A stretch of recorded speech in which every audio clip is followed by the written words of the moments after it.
So we've now covered in some detail how to perform inference in different varieties of HMM.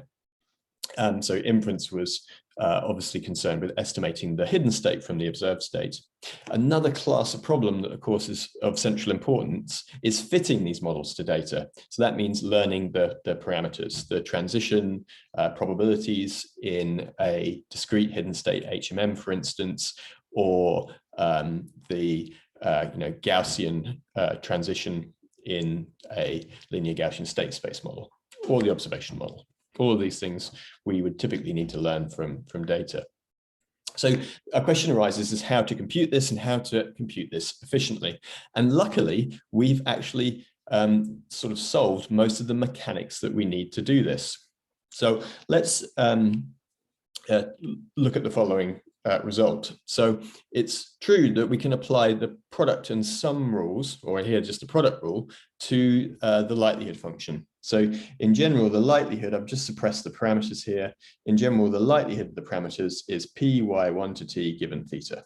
Okay, that's the thing we need to compute to evaluate how compatible any setting of theta is with the observed data. That's the thing we would maximize to do maximum likelihood learning. And we can write this using the product rule as shown on the right-hand side here. We can write down the probability of the first item in the sequence given theta, the probability of the second given the first and theta, the probability of the third given the first, the second given theta, and so on and so forth. This is sort of application of the product rule multiple times to write this as like a big telescoping product. Good. Okay. And the reason why that property is a really important one to recognize is that actually, if you've been paying attention through lectures, you'll have noticed that I already mentioned this quantity. It pops out of the Kalman filtering or forward algorithm. It's the normalizing constant that's formed in the second step, the update step, where you multiply the new likelihood by the old prior and then renormalize. So if you keep hold of that normalizing constant and just log it in memory, then this is exactly what you need to compute the likelihood of the parameters. You normally store the logs of these things, and then the sum of the logs will give you the log likelihoods. So we already have an efficient way of returning the log likelihood. Just a couple of other little details here so that you can navigate the literature around this, or textbook descriptions. How can we compute the smoothing estimate? So we talked about this batch setting, trying to do estimation of latent variables when we have already recorded a data set and we're revisiting every item in the sequence. That is how to estimate P of X of T, or form P of X of T given Y1 to big T now. This thing in general is called smoothing. For the linear Gaussian state space model, this is implemented using the Kalman smoother. And it works by first applying the Kalman filter, and then there's a second set of recursions that go back through the data called the smoothing recursions that convert the filtering estimates into these smoothing estimates. So again, we've covered the Kalman filter, and there's just another set of recursions on top of that to yield the smoother. The HMM has a completely analogous setup. There, the smoothing operations are called the forward-backward algorithm. So again, there's a forward pass, which is exactly what we covered in the forward algorithm, followed by a backwards pass.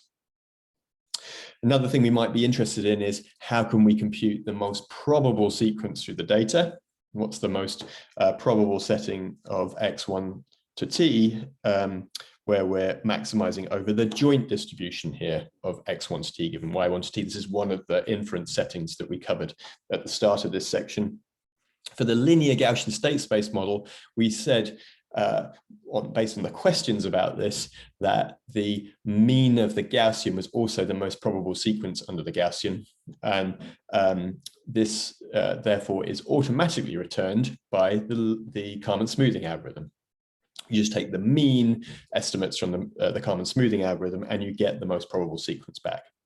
For the case of the discrete hidden state HMM, things are more subtle, as again we covered when we talked about this at the start of this section.